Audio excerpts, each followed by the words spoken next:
हाँ, आज पढ़ेंगे हम टेस्टिस के बारे में। हिंदी में बोलते हैं वृषण। क्या बोलते हैं? वृषण। जो वृषण होता है एक पेयर होता है, मतलब एक जोड़ी होता है, बॉडी के बाहर होता है। एक ऐसा विसरल ऑर्गन जो आंतरिक ऑर्गन होता है जो बॉडी के बाहर होता है। बॉडी के बाहर क्यों होता है उसका भी रीजन है। बॉडी का बाहर इसलिए होता है क्योंकि टेम्परेचर मेंटेन करने के लिए। हमारा बॉडी का टेम्परेचर 37 डिग्री सेल्सियस होता है। बॉडी के टेम्परेचर से मतलब 2 से 2.5 डिग्री सेल्सियस कम तापमान पर क्या होता है? स्पर्मेटोजेनेसिस होता है, मतलब स्पर्म बनने की प्रक्रिया चालू होता है। इसीलिए टेस्टिस क्या होता है? बॉडी के बाहर होता है। ठीक, जो टेस्टिस होता है ना 3 आवरण से कवर होता है। टूनिका वेजाइनालिस है ना, इसमें वाटर भर जाता है ना, उस हाइड्रोसिल प्रॉब्लम होता है। ठीक है, टूनिका वेजाइनालिस, फिर उसके बाद होता है टूनिका वास्कुलोसा, फिर उसके बाद टूनिका अल्बुजिनिया, मतलब टूनिका वास्कुलोसा, टूनिका अल्बुजिनिया और टूनिका वेजाइनालिस 3 आवरण से कवर होता है। ठीक, एक टेस्टिस के अंदर विषणीय पिंडक होता है, जिसे खिड़की जैसा स्ट्रक्चर बनाया है ना, हाँ 250 होता है ना। कितना होता है? 200 से 250 होता है विषणीय पिंडक, है ना। इंग्लिश में बोलते हैं टेस्टिकुलर लोब्यूल। एक विषणीय पिंडक के अंदर है ना 2 से 3 वो क्या होता है? शुक्र जनन नलिका। ये जो ग्रीन सा स्ट्रक्चर बना है ना बाबू, ग्रीन सा स्ट्रक्चर, उसको क्या बोलते हैं? शुक्र जनन नलिका। इंग्लिश में बोलते हैं सेमिनिफेरस ट्यूब्यूल। ठीक, मतलब स्पर्म जो होता है ग्रीन वाला स्ट्रक्चर बना है उसी में होता है, जो कुंडलित स्ट्रक्चर होता है। ठीक है ना। यहाँ पर जो अवकाश दिख रहा होगा, माने खाली जगह दिख रहा होगा, वहां पर एक ब्लैक ब्लैक स्ट्रक्चर बनाए होंगे, इसको बोलते हैं लेडिंग कोशिका। क्या बोलते हैं? लेडिंग कोशिका। लेडिंग कोशिका हो जाता है जो नर में होता है, सेक्स हार्मोन बनाता है टेस्टोस्टेरोन, या इसको एंड्रोजन भी बोलते हैं। एक लड़का लड़का की तरह दिखता है ड्यू टू टेस्टोस्टेरोन, एक लड़की लड़की की तरह दिखती है ड्यू टू एस्ट्रोजन। ठीक है ना। जो रेड रेड सा स्ट्रक्चर बना है स्टार जैसा, उसको बोलते हैं प्रतिरक्षात्मक सेल। क्या बोलते हैं? प्रतिरक्षात्मक सेल। इंग्लिश में बोलते हैं कॉम्पिटेंट कोशिका। इंग्लिश में क्या बोलते हैं? Competent cell. हिंदी में प्रतिरक्षात्मक कोशिका।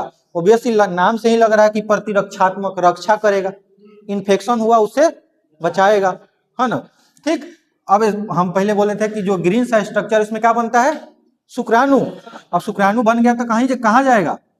एक छोटा सा नली है, उसको बोलते हैं ट्यूबुली रेक्टाई। क्या बोलते हैं? ट्यूबुली रेक्टाई। क्या बोलते हैं? ट्यूबुली रेक्टाई। ट्यूबुली रेक्टाई से एक जालीनुमा संरचना बनाए हैं, उसको बोलते हैं रेटे टेस्टिस। क्या बोलते हैं बाबू? रेटे टेस्टिस। अब रेटे टेस्टिस से अब ऊपर चढ़ना है इसको, तो है ना, इसमें सिलिया लगा रहता है। क्या लगा रहता है? सिलिया। अब सिलिया इसको मारकर क्या ऊपर लेके जाता है, इस शुक्र अपवाहक नलिका बोलते हैं। क्या बोलते हैं? शुक्र अपवाहक नलिका, वासा इफ्रेंसिया। उसके बाद 6 मीटर कॉइल्ड स्ट्रक्चर होता है, उसको बोलते हैं एपिडिडाइमिस। क्या बोलते हैं? एपिडिडाइमिस। आपके एनसीईआरटी में हिंदी में लिखा हुआ है अधिवृषण, नाम भी लिखे हुए हैं, इंग्लिश और हिंदी दोनों लिखे हुए हैं, कोई दिक्कत नहीं है। ठीक है, क्या बोलते हैं? अधिवृषण। अधिवृषण जो होता है 6 मीटर का होता है लंबा। ठीक है ना। अधिवृषण जो होता है 3 पार्ट से बना होता है, उसका भी 3 पार्ट होता है।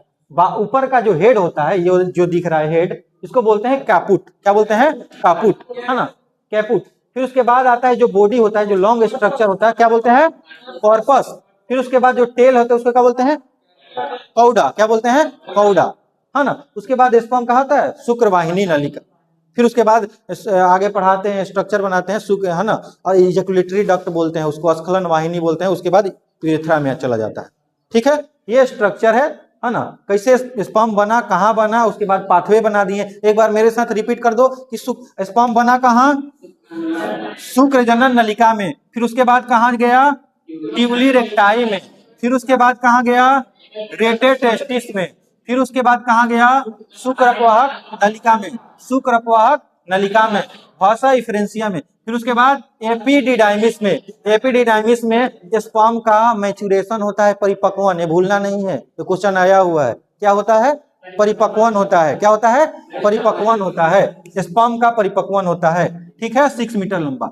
ठीक है, उसके बाद क्या होता है? शुक्रवाहिनी, वास डेफरेंस के पास आ जाता है। यहाँ क्या बोलते हैं? वास डेफरेंस, है ना। नेक्स्ट स्ट्रक्चर, अगले स्ट्रक्चर बनाते हैं, उसमें बताते हैं। ठीक है, ओके बाय।